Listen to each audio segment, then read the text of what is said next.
let's talk a little bit about burping.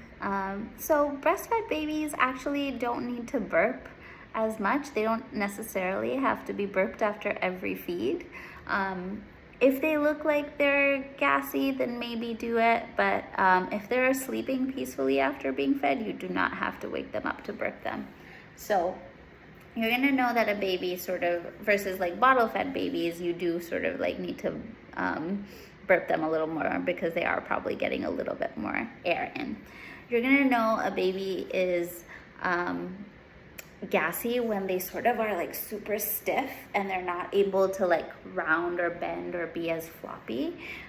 They're sort of like doing like what looks like a baby plank. They want to be upright. They're not like bending. So this is not gonna, so the best way to burp that I find is have a burp cloth over your shoulder.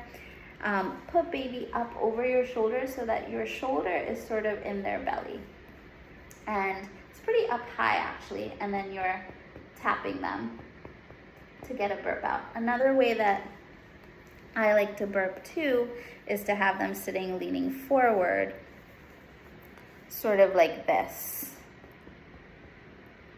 And then the classic burp, of course, is holding them with their, supporting their head like this and tapping them.